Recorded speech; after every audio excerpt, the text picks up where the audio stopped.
Good afternoon, everyone. A post-lunch session is always a challenge, and luckily I've been given 5 minutes and I don't have slides, so I guess it's going to be easy for everyone. I'm an engineer by profession and background. I work for Samsung R&D in Bangalore, and we are an 11-member IPR department in Bangalore. So, yes, yeah, I'm an engineer. We have lawyers, professors, and engineers. I guess that would have been a starting line for a joke rather than anything else. So, yeah, my name is Sujit Subramanian, and regarding Samsung R&D Bangalore, Samsung, as you know, is a Korean company. That's what you would think of. But I will start with saying that Samsung is an Indian company, and I'll get to it right at the end when I close the talk. So, Samsung, the India Center in Bangalore, was started as Samsung India Software Operations in around 1998, which dealt with basic bug fixing, what people were really good at that time, just when the IT came in, do basic software testing, do bug fixing. Whatever leftover work came from Korea, we used to take it. So there were around 4,000 engineers who were hired for that because the sales were picking up. It was the time of Nokia being the number one.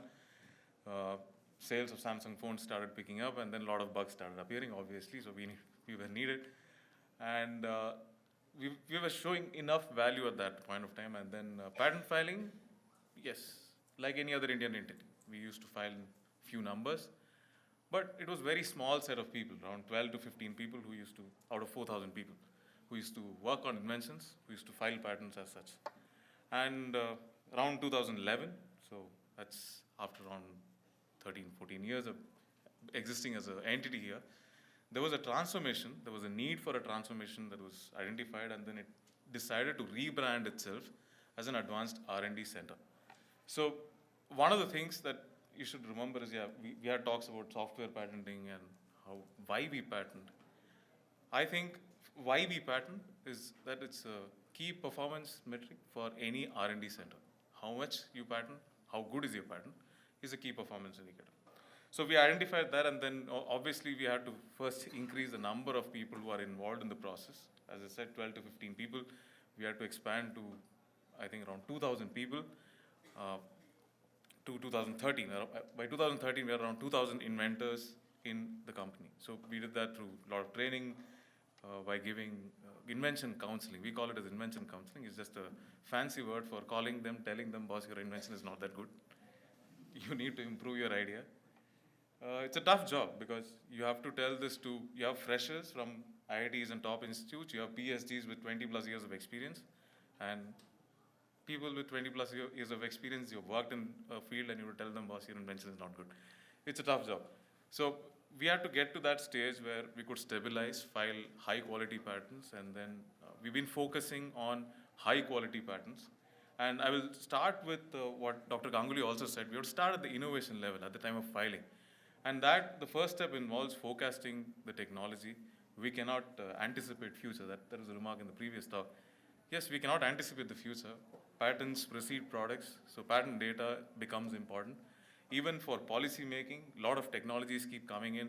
You have 5G, IoT, but what happens is we need to understand the nuances, the use cases that appear in each of these technologies.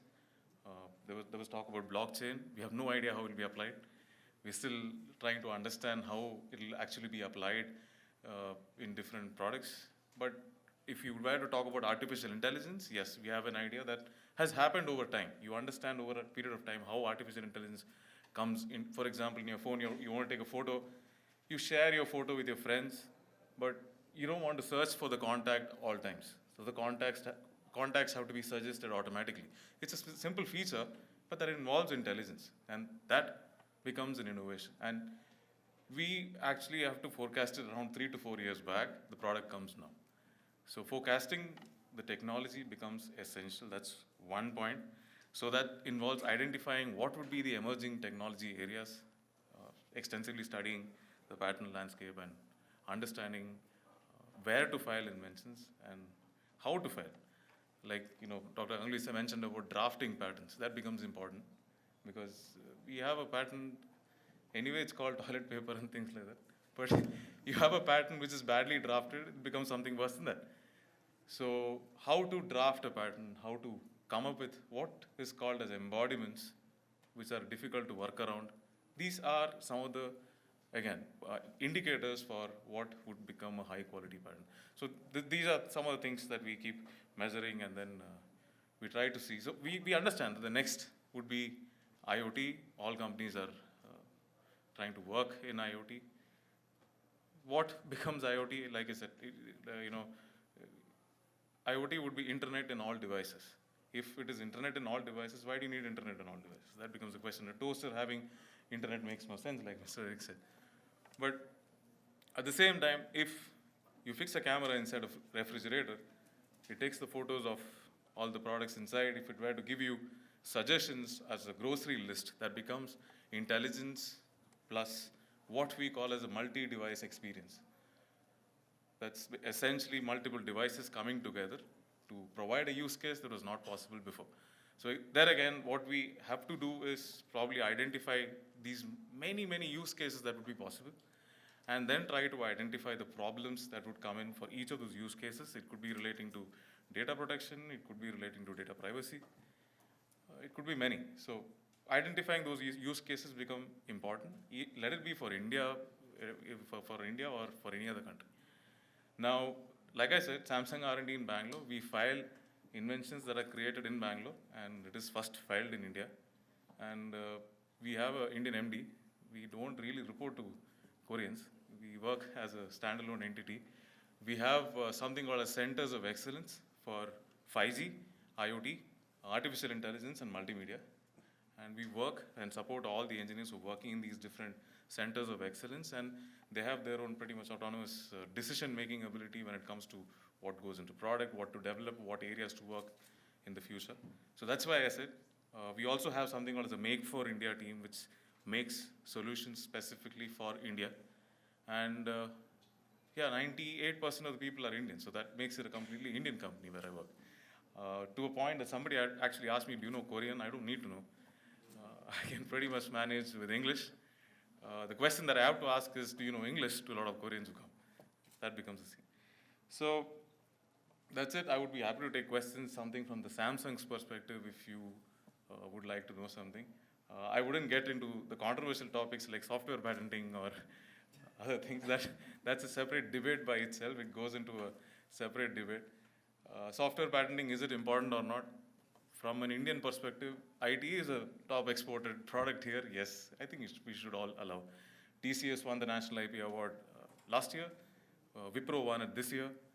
We won it in the foreign company category, although because of definition reasons, but we won it under Indian, in the Indian category in 2015. So yes, as Indian companies, we need to file patents. That's understandable. We need to focus on where we file, what are the technology areas where we file. For that, we have the patent data that's available. Use the patent data and then identify the use cases, file in emerging areas, good patents, and they have to be licensable at some point of time. 5%, 6% metrics come in later. First, we try to work with quantity, and then we try to reach quality. I think that's it. Thank you.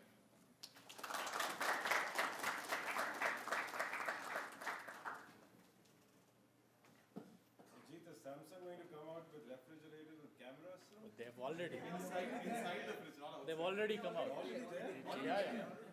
Change my You can't take a selfie. You have the wrong place.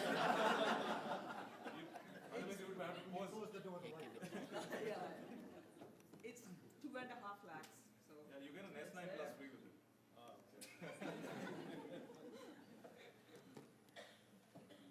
Yes, very good afternoon.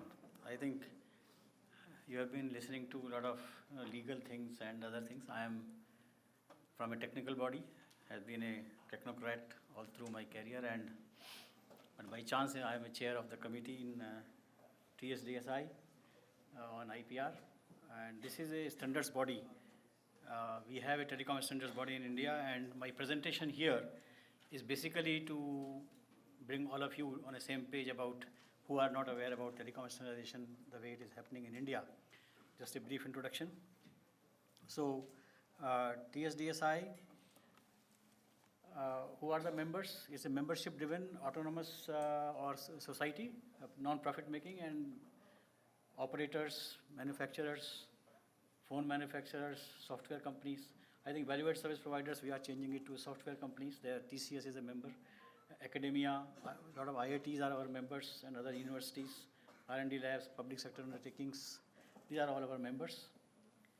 And I give a typical example of how externalization is working, because all of us know mobile phones so well.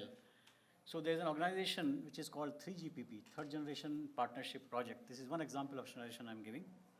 And this is not a legal body, but it is a consortium or a coming together of these 7 entities who are standards development organizations of different countries. TSDSI for India, ARIB Japan, HC for Europe, ATIS for US, then TTA for Korea, CCSA for China, and TTC again for Japan. So these have come together, formed a consortium, and through these companies, or through these SDOs, the member companies, they participate in 3GPP by becoming their individual member, by paying some fee, etc. And they contribute to standards there. And what happens to IPR? Because when they are contributing to standards, there are contributions which contain IPRs. So they are as per the rules of 3GPP, because 3GPP is not a legal body. So it says that you declare the IPRs to your parent SDO organization. So if a member company of TSDSI goes to 3GPP and makes a IPR-based contribution, so it will declare the IPR to TSDSI, and likewise for other companies. But the interesting point here is that for many companies who are members here for TSDSI, their parent organizations are abroad, and most of the time I'm saying, not all the time, most of the time the patents are filed or declared there in the countries where the parent organizations are there, or the country of their choice where they want to do. That also happens.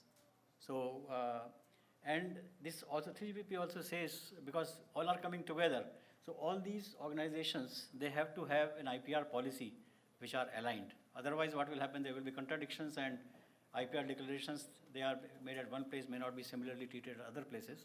So there is alignment of policy. And TSDSI is an OP of 3GPP, is a type 1. Now, another organization which is developing standards, we have talked about IoT.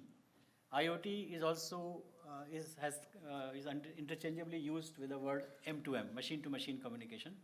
And for that, there is a standards body on the lines of 3GPP, which is called 1M2M. It has developed IoT-based standards, but it's not the only one. Like 3GPP is the only one which is developing mobile standards across the globe. But 1M2M, because IoT is not something very new, the functions which IoT does today, they have been done in the past for many, many years in different parts of the world. For example, tracking of stores, tracking of trucks, fleets, etc. So, but they are all proprietary systems which are there. But 1M2M is trying to bring people of software industries and telecom people and others together to create a service-based platform so that all systems can talk to each other for interoperability purpose.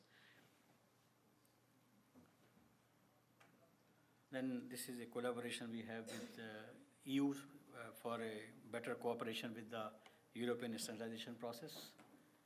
Now, IPR policy.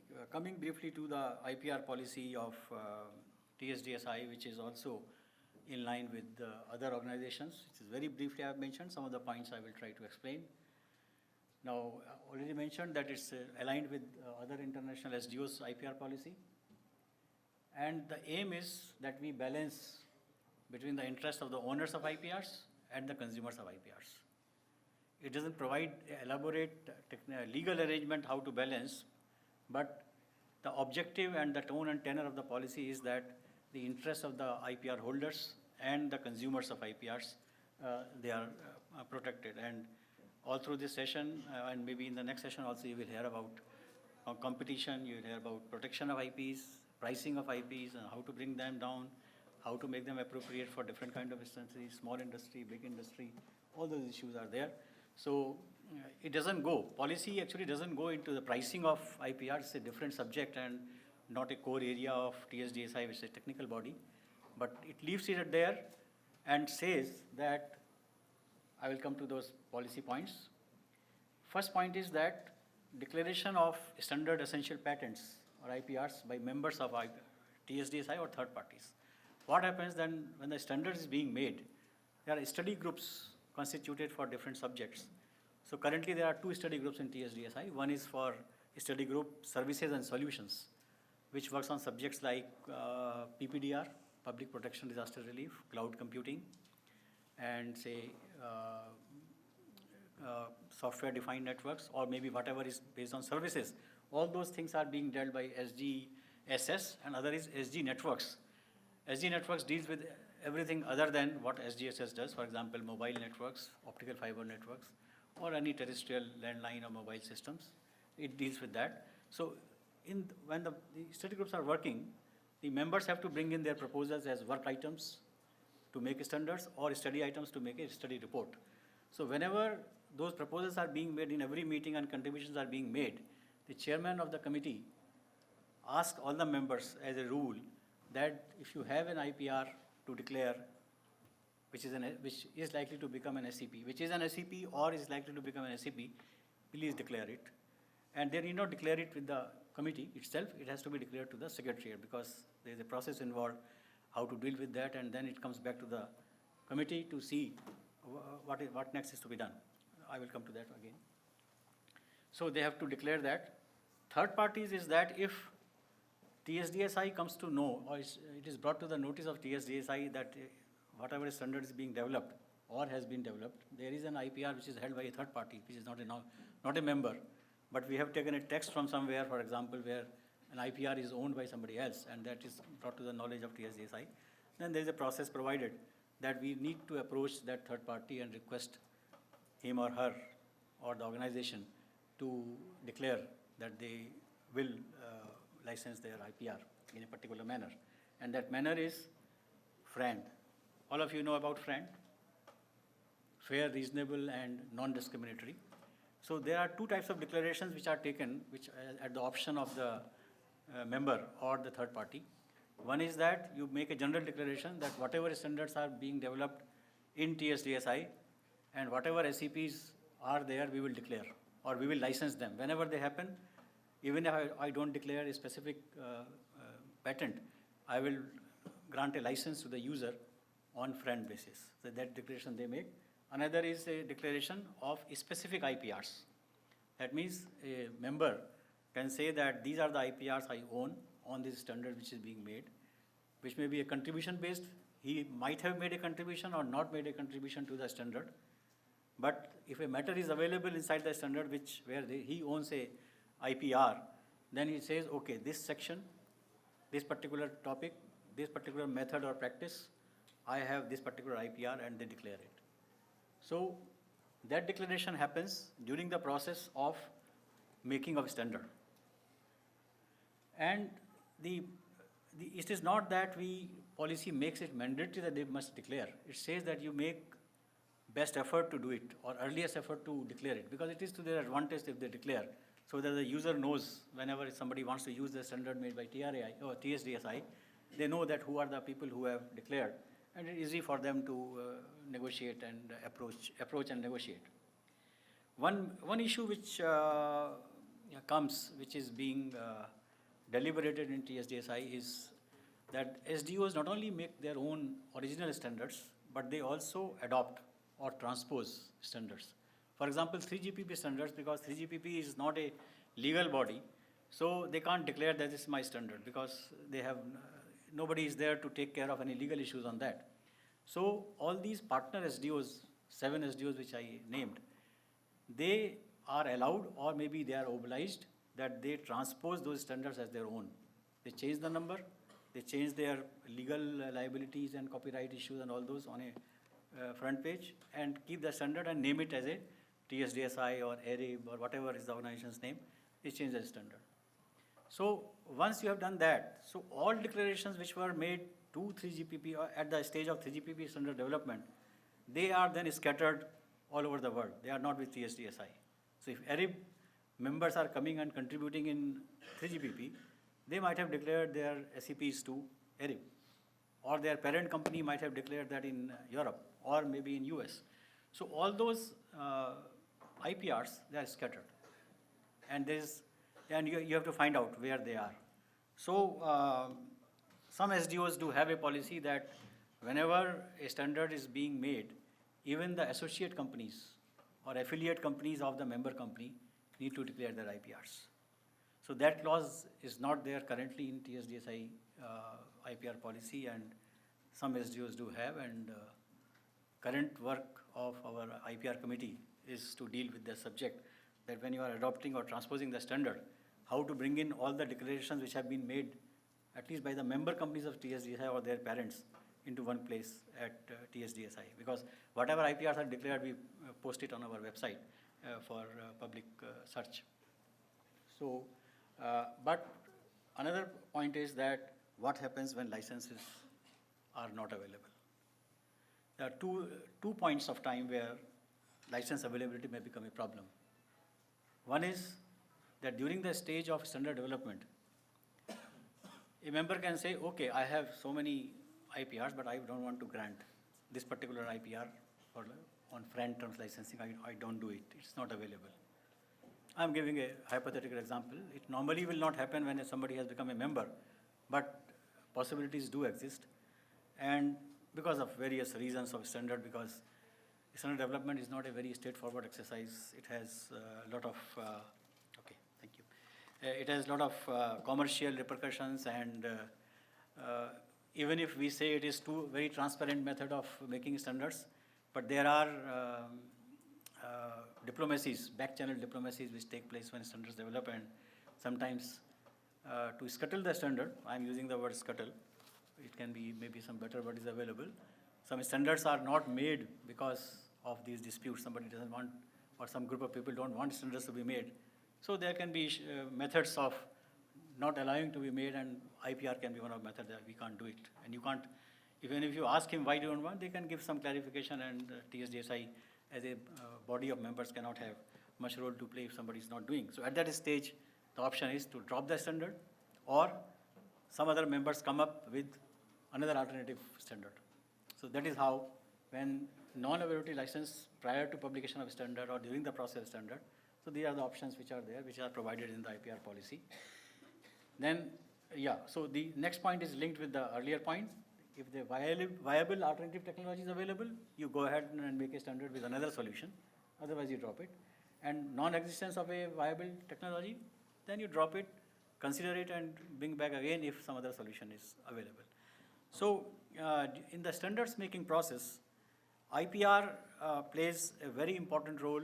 TSDSI or any other SDO, they are not actually the mainstream IPR players. They are basically a part of IPR ecosystem, which enable all the people who hold IPRs or who have expertise in standard making to bring them together and to one platform, commit to each other that, okay, we will license it, and that licensing is, they can say, okay, we will license it on cross-licensing basis, that if somebody else also has the user of technology has an IPR, he will also license to me. That provision also exists. So with or without that, they can license. So I think making of a standards body in a country brings a total ecosystem of manufacturers and overall people who have stakes in standards and technology together, and also with the proper treatment of IPRs. Thank you very much.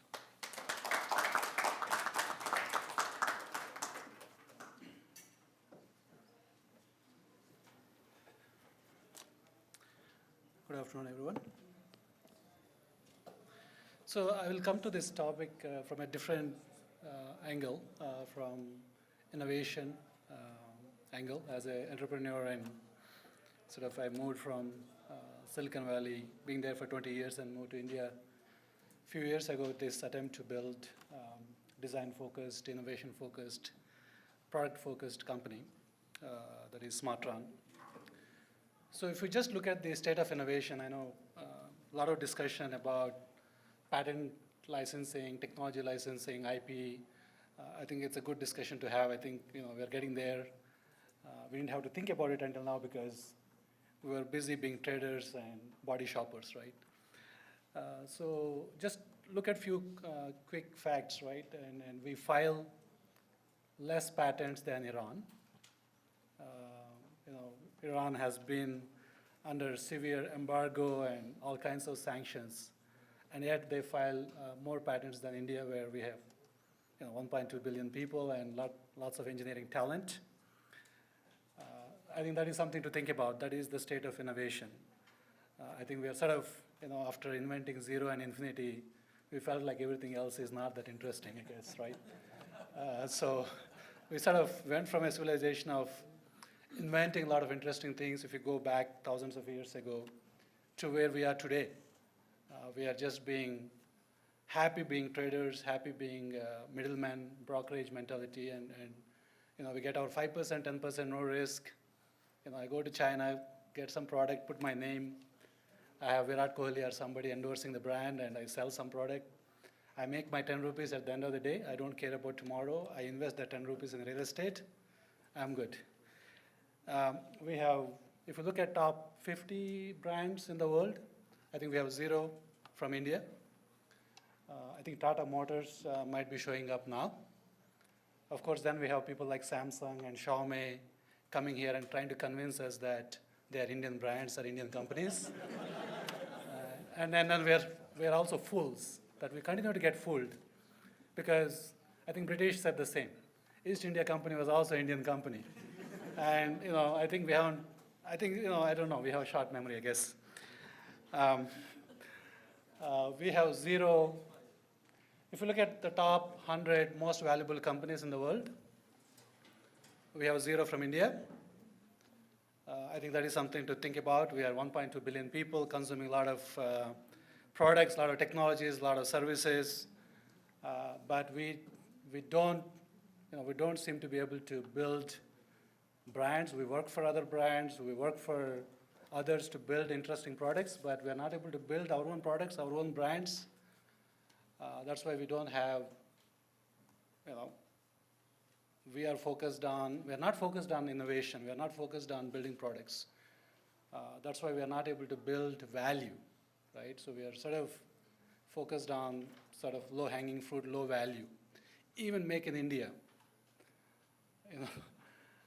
a lot of emphasis on manufacturing, a lot of emphasis on jobs, which is good. I mean, I think we need to create jobs along with wealth.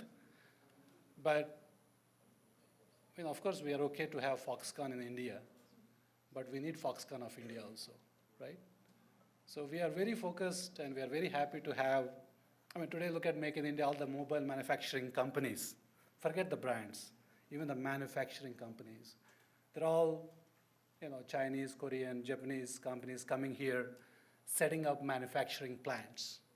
Samsung has set up the largest mobile manufacturing plant in India, right, of the world, in the world, which is okay. I think we're an open market. We are not Chinese, where we will block Google to support Baidu. We don't block Facebook to support something. We don't block WhatsApp to support WeChat, right? We are an open economy. We are an open market. That's fine.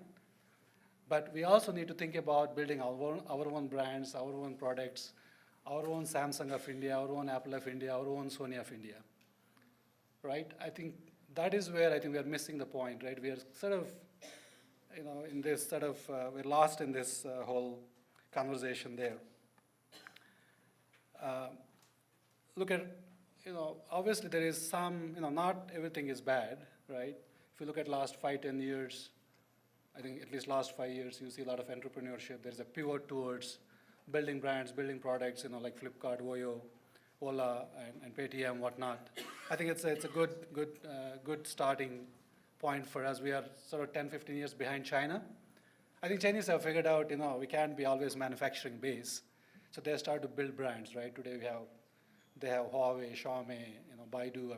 You name it, they have some fastest growing brands in the world, Alibaba to Tencent to whatnot. So we need to get there. One of the fundamental issues that we have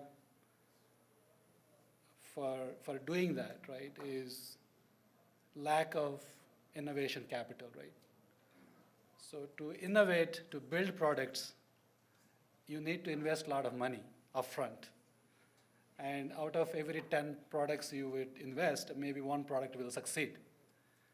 That kind of risk profile, we don't have investment ecosystem to support, right? We have lots of, we have now 5,000 plus startups, whatever. Everybody's have 5 people, 10 people, and gotten some money, 50 lakhs, 1 crore, 2 crores from uncles and aunts and parents. And then we have, at the very end of the tunnel, we have SoftBank and TPG and, big global funds coming and investing billions of dollars. So we have like hundreds of thousands of dollars and we have billions of dollars. But in between, you need capital in the form of millions and tens of millions and hundreds of millions of dollars, which we don't have. Overnight, Chinese can create $20 billion semiconductor fund. Even Israel has bigger VC ecosystem than India. If you're really talking about creating an innovation engine, really building products and brands, we need $10, $15 billion VC industry year in, year out. Otherwise, all this talk about innovation and technology, licensing, IP hygiene, all these things doesn't matter, right? Because we don't have to worry about those. We just sit in the back office and just do what somebody tells us to do. We don't need to speak Korean or Japanese. They can speak English. They figured that much. So I think that's where we sort of the lack of risk capital is a big hurdle today, right? And also, I think in the context of IP and patenting and patent licensing, technology licensing, we are one of the very first companies, Indian OEM brand, licensed Qualcomm, IPR, and few other technology licensing. One of the challenges I see, as I moved from Silicon Valley to US, to India, the previous startup, co-founded a company called Soft Machines, which developed a core microprocessor technology, which is filled with thousands of patents, tens of thousands of patents by Intel, AMD, and others. So in that, we were able to create our own space. We have filed about 100 patents in the core microprocessors in 2010, wherein microprocessor technology has been there for almost a century, right, or 50 plus years by IBM, and many people thrived on it, pioneered microprocessor technology, right? So one of the challenges when I came here and we were trying to do a lot of innovation, try to file patents and then figure out, there is a huge lack of sort of the IP infrastructure itself, right? Litigation lawyers, IP lawyers, licensing, people who understand how the technology licensing is done, like, when an employee comes and say, I want to file a patent, he doesn't have the basic understanding of what is an invention, what is prior art, all this, lack of education, right? And sort of lack of respect to IP hygiene, right? A lot of code gets copied and downloaded, and you think it's open source, but it has its own, new licensing standards. Some of it you can use. If you innovate further, you have to put it back. Some you don't have to. All that basic stuff, basic education is missing.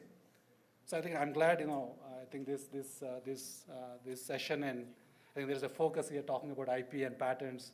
That's why I said, let me come and give at least my 2 cents. I think it's good. I think as we pivot towards, I think we are going to build brands. It's going to be slow, but surely it's an Indian way. We don't have the government or institutions to roll out tens of billions of dollars overnight to create companies, right? So we're going to do it our own way. Along with that, we need a lot of other ecosystem support. IP is one of them, right? IP lawyers and education and all that. Obviously, I've seen a lot of ideas about how do you do the technology licensing and all those things, right? The good news with IoT and AI, all these new technologies, a lot of it is open platforms. Like today, you don't see people suing each other in IoT space. Luckily, a lot of the IoT, autonomous, all these things are happening, primarily driven out of Silicon Valley culture. A lot of it is open source, open-mindedness, sort of open collaboration, whatnot. I think Qualcomm is an exception. They're my good friends. I know all of them very well. We are one of the licensees. But they're an anomaly, right? You cannot build a company like that ever again. Because what they're able to do is you buy their chip at a regular price, and then they tell you that all the patents that are used in that chip have to be licensed separately. So that means, are you saying you are violating your own patents? Right? They are selling a chip. I'm not when you buy an Intel chip, Intel doesn't charge separately for their, software, right?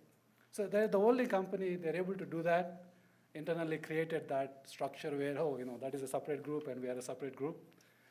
But I don't think that will happen in the IoT, AI, in the connectivity, that legacy we have to deal with, the 4G, 5G, whatnot.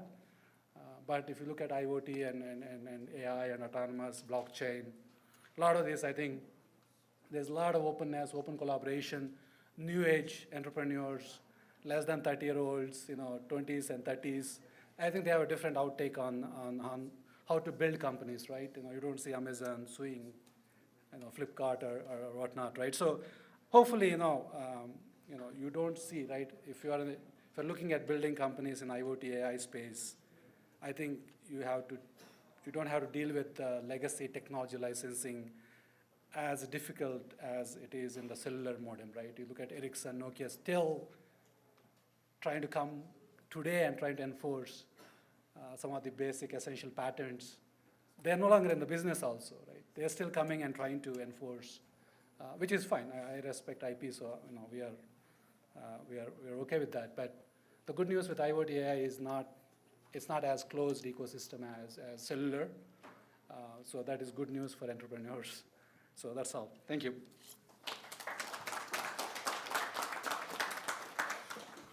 I take this opportunity to thank all my panelists, and we'll throw open the session to questions. We have about 10 minutes. And we'll pool in questions. Please direct your questions to specific panelists.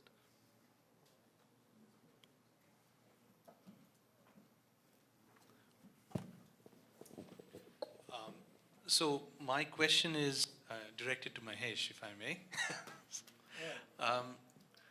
How do you see the policy recommendations? Hi, Mahesh. How do you see the policy recommendations that have come up in the last 3 years or so, from different government departments, helping companies like Smartron and others? I don't think they've helped much. I don't know anything. I have not seen anything directly, gotten better or worse, right? If you look at the patents that we are filing, we are trying to figure out who would be the best IP patent lawyer that can prosecute our inventions and innovations, and it's costing whatever $25,000 to $50,000 if you want to cover a few big markets. I think if you look at the Qualcomm licensing, QTL licensing, right? I think we are probably the last ones trying to figure out something with them. Because if you look at China has settled or created a separate licensing deal a while ago. Because I think, we didn't have any brands demanding also, right? We were going to China and picking up the phone and selling here. So we didn't have to actually license anything from Qualcomm directly, right? But I think now, Qualcomm, I think there was a comment, right, that Qualcomm has now proposed voluntarily, or maybe there was some background pressure, which, again, I'm a startup, so I'm focused on trying to survive. So I don't know what is happening at a policy level, but I see that, obviously Qualcomm is moving in the right direction, try to be a lot more, at least on par with what China has, done with them, and others may be trying to get to there. The challenge still is, though, I think somebody mentioned, right, they have capped in US $25 per terminal. For Apple, it's great, because 5% of $1,000 iPhone X is 2x of the $25 cap. For us, the average, ASP of a handset in India, right, is less than $100. So they need to cap at $5. What they have done is they have introduced this, I think, 3.25 or 3.75%. So 3.25 of whatever, $100 to $200 ASP, right? We need to ask for the similar cap, right? So I hope Qualcomm guys are not here. Ashish.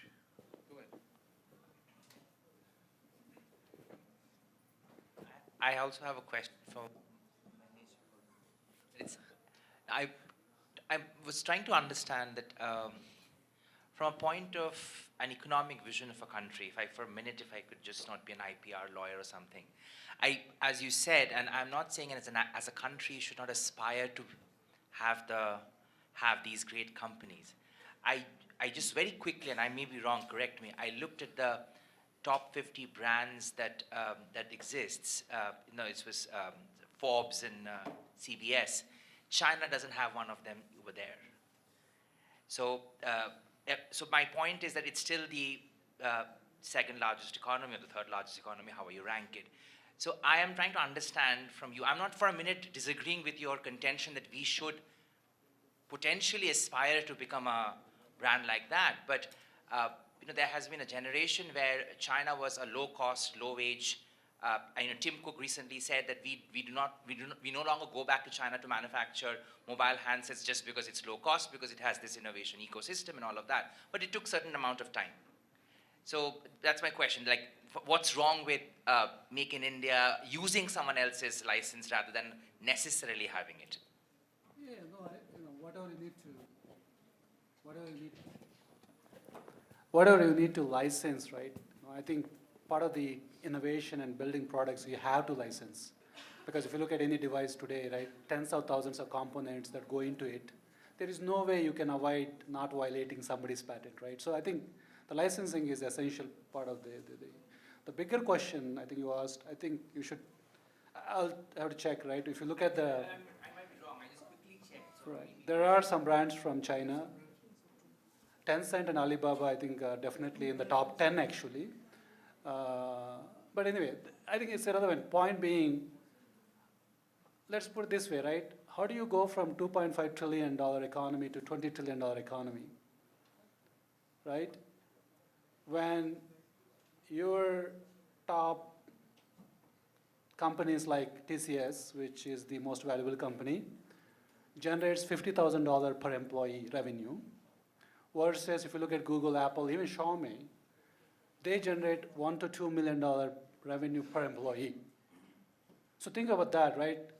So we are per capita income of $2,500 to US, let's say $50,000.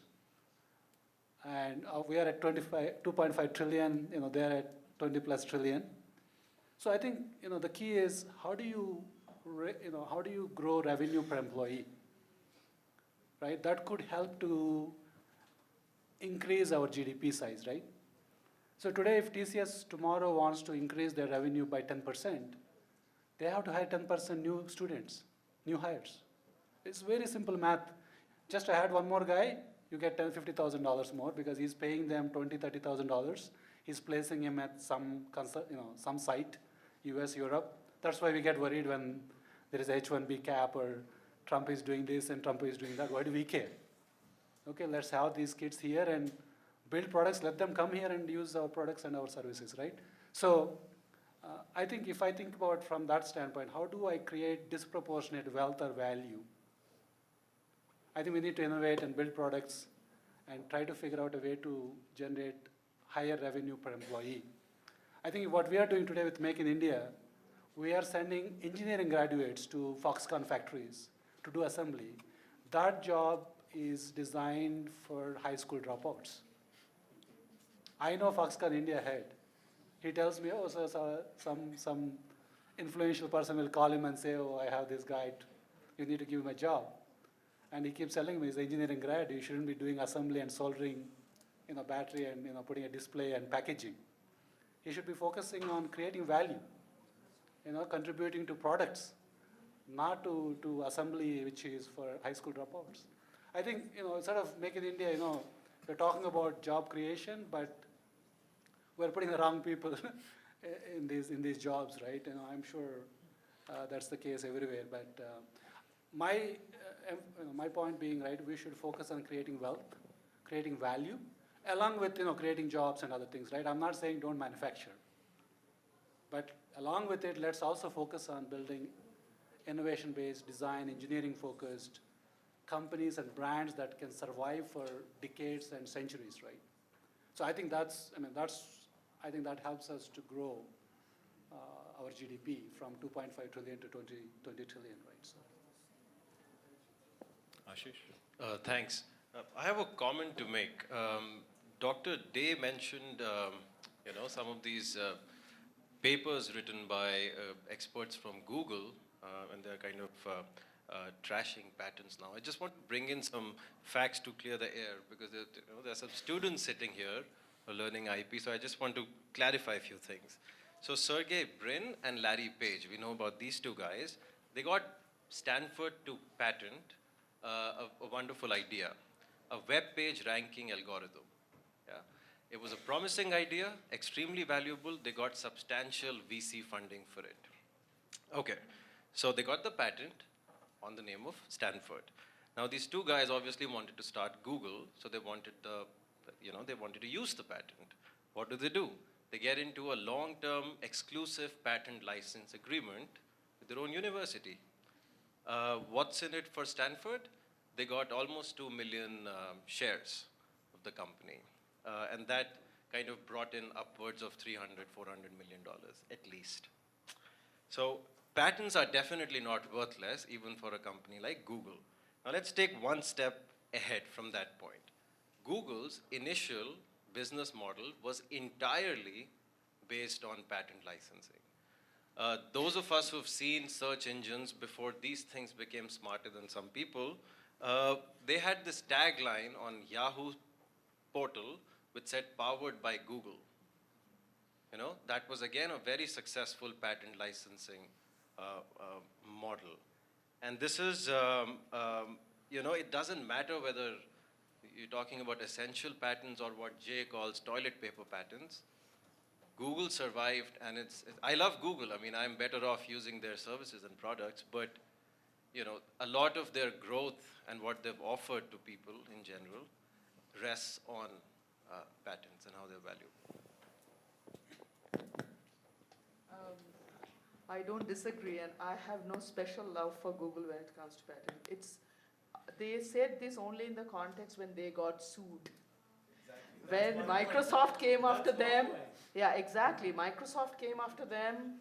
Then they said, oh, hold on, we don't want to go ahead with the Motorola thing, or it's like as if we are offering peace.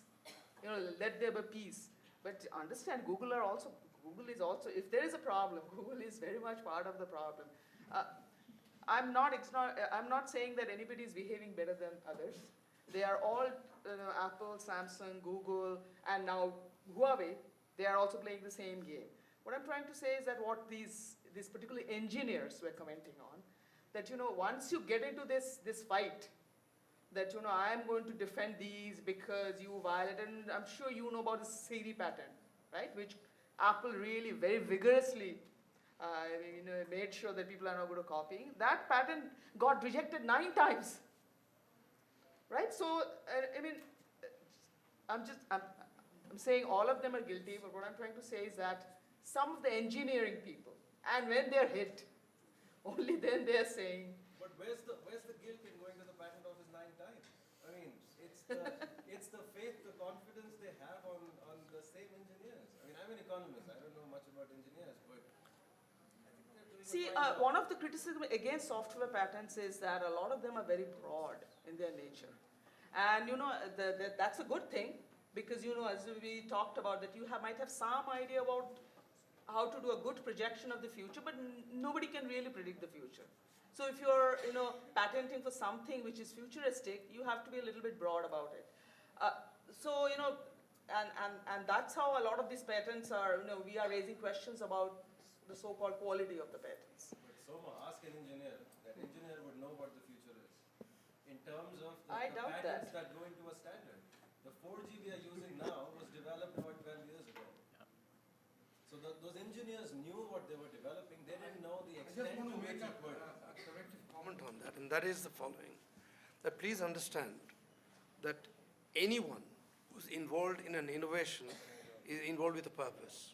Nobody's just doing kite flying. Okay, that's number one. That kite flying exercise is done by some.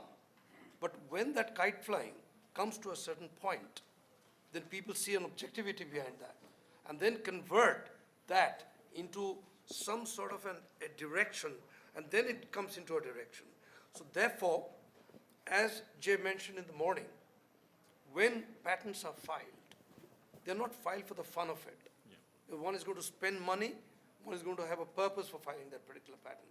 And therefore, when we write patents out there, we actually sit with technologists, we sit with businessmen.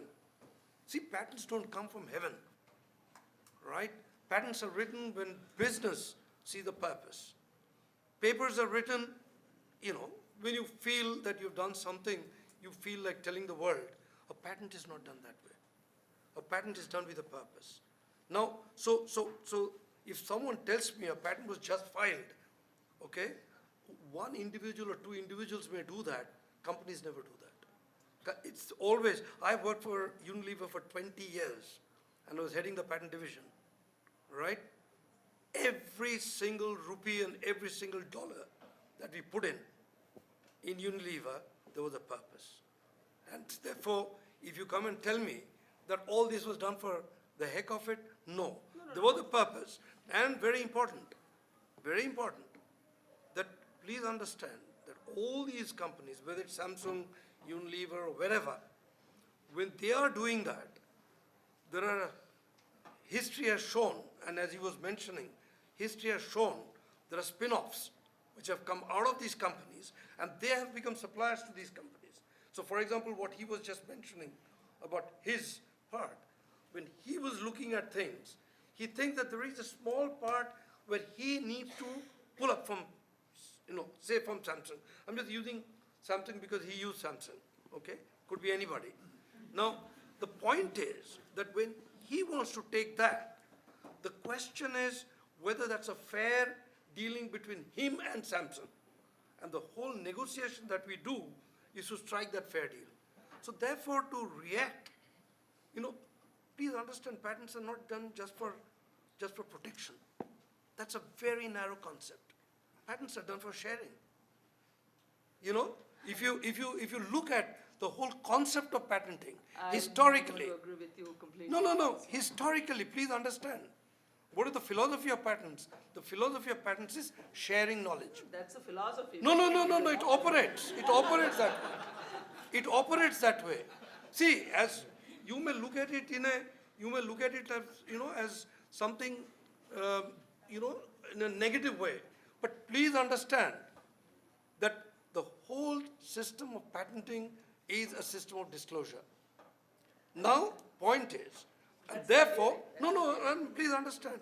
Therefore, there are rules of the game in that particular disclosure. You have to understand what are the rules of the game in that disclosure. And number two, very important, that if you didn't follow the rules of the game, your patent can be invalidated. And therefore, the whole world is sitting like hawks on you to really eat you up if you didn't do a good job of it. That's the way it is. I just wanted to say this because I don't want the students to get into a different framework. I want you to get into a balanced framework. There is no one is debating that. Yeah, sure, please. Because Samsung's been mentioned a lot of times. I thought it was important that I just spoke for a while. First of all, let me put this question open to someone. Like, why do we file patents? Why do you think we file patents? Anyone? You talk about protection, you talk about license. You want a return on investment. That's the money speaking. But let's say if I were to, in Bangalore, when an inventor comes to me and says he wants to file for a patent, it's just a way of an incentive. Yes. Okay, he's just looking at it because he gets his name on a paper, and then that remains for a very long time. Now that's a very personal way of looking at a patent. The broader way of looking at it is whether to file a patent, is it good or bad? All of those are policy decisions, especially when it comes to software patenting. Like I said, I wouldn't get into it. It's a very controversial field. And you can debate from both the sides. Like I can debate from both the sides for like hours together. But if I were to go the opposite way, then I would get my salary. But yes, you have both sides to it. So since we are talking about policy making here, since we are talking about making effective policy for the future, you have many, like Mr. Mahesh also said, IoT is open. Yeah, many parts of IoT is open. There's IoTVT, which comes under OCF. It's an open forum. People can contribute. You can take out freely. There's nothing that can be subject to litigation. We don't know. But yeah, as of now, it's all safe. Yeah, and you have democratic technologies like blockchain, which is difficult to actually enforce patents there. So when you have newer technologies coming in, it's important that we revisit each topic so that we can make effective policies. Software patenting, as we knew 10 years back, is going to change in the next 2 to 3 years. It will not be services, it will not be a software code, it will not be an algorithm, it will be something beyond that. It will involve analytics, it will involve use cases, it will involve interfaces, it will have a lot of other dimensions to it. So it's important that we identify these different dimensions and then probably draft good policies as policymakers. I'm an engineer, so I'll just ask you to draft it. So yeah, that's about it. I should just mention at this point, because Samsung is getting a lot of comments, is that they also do have an open source IoT platform, right? That is called Tizen or something. Yeah? So it's like, so they're also into this whole open source and IoT thing. I don't know, disagree with you theoretically. Of course, that's the reason why we give monopoly power, so that you know that you want return on investment. But I'm not going to agree completely with Professor Ganguly on this. That that every patent that is filed has this noble thought behind it. Because there have been a lot of exceptions, and the reason I just mentioned software patents is, as Sujit also mentioned, that there are a lot of work on it, saying that there are people who say we already have copyrights covering it. So are we? What do we really have to show for? I mean, I can give you 10 examples. I can give you 10 examples, and I'm sure you can also give me 10 because they're counterexample to all. Is that the small companies have gotten eaten up by these behemoths, including Google, because they were holding some crucial software and they enforce their patents. So I mean, is there anything wrong with it? That's a law. They didn't do anything which is against the law. But when we were talking about shared prosperity, it's not a bad idea to go back to the first principle as to why we have it in the first place. That's the point I'm raising. I don't want to confuse anybody by saying that there is no theoretical basis for having it. Of course there is. Product patents, for process patents, even for some software patents. But as... Thank you. On that note of disagreement, let me try and sum up the objective that this particular panel, which was largely looking at licensing of new technologies. And the key points or takeaways out here is Eric clearly kind of emphasized on looking at licensee pooling model, and Dr. Ganguly kind of clearly said, the approach needs to be sharing with caring. We need to kind of look at synergistic, symbolistic, and cooperative models and drop the burden of legacy as far as licensing of new technologies is concerned, right?